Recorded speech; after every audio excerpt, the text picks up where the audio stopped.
एक मुसलमान व्यक्ति अब्दुल अपने पैसों से जब स्कूल बनाने की एक मुहिम स्टार्ट करता है, पूरे गांव में एक उम्मीद जगाता है कि बच्चे पढ़ लिख कर बड़े आदमी बनेंगे, देश का नाम रोशन करेंगे, लेकिन सरकार द्वारा, प्रशासन द्वारा उसके स्कूल को तोड़ दिया जाता है। और मुझे ये नहीं समझ में आ रहा, जिस देश में हर 1 किलोमीटर पे ठेका खोला जा सकता है, उस देश में जब सरकारी स्कूल की कोई इंसान मांग करता है अपने गांव में, तो क्यों नहीं खोला जाता? और जो इंसान आपसे मांग भी नहीं कर रहा, अपने खुद के पैसों से वो स्कूल बनाना चाहता है अपने खुद के गांव में ताकि बच्चे पढ़ सकें, उस इंसान के स्कूल को प्रशासन द्वारा तोड़ दिया जाता है। असल में अब्दुल गांव के लोगों के लिए भला चाहता था और लोगों ने अब्दुल के खिलाफ जो अफवाह फैलाई कि अब्दुल भाई तो मदरसा खोल रहे हैं गांव में, अब्दुल भाई ने बहुत सारे लोगों को सफाई भी दी और बहुत सारे लोगों को बताया भी कि भाई मैं स्कूल खोल रहा हूं बच्चों के लिए, बच्चों की शिक्षा के लिए, ताकि आगे आने वाला भविष्य शिक्षित बन सके।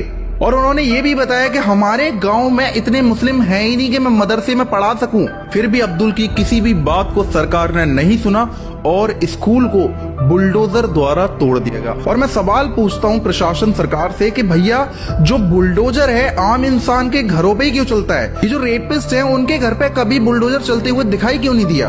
उन्नाव केस के आरोपी पे आप बुलडोजर चलाते। पटना के निजी शंभू हॉस्टल में 17 साल की नाबालिग लड़की के साथ जो दुष्कर्म हुआ उसके आरोपी पे आप बुलडोजर चलाते। और जो मेरठ के कपसाड़ गांव में दलित लड़की को उठा के ले गए, उसकी माँ को उसकी बेटी के सामने मार दिया और बेटी को किडनैप कर लिया, उन दरिंदों के खिलाफ तो कभी आपने बुलडोजर नहीं चलाया। और मैं आपसे सवाल भी पूछना चाहता हूं, जो सोनू कश्यप के आरोपी हैं वो अभी तक जेल में क्यों नहीं पहुंचे? उनके खिलाफ क्यों नहीं बुलडोजर चला?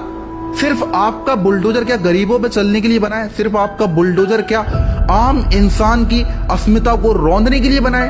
मतलब इस देश में कोई इंसान अगर अपने तरफ से भला करना चाहे तो इस देश में भला नहीं कर सकता, क्योंकि भैया सरकार ये चाह रही है ना तो हम आपको पढ़ाने देंगे और ना ही हम खुद पढ़ाएंगे।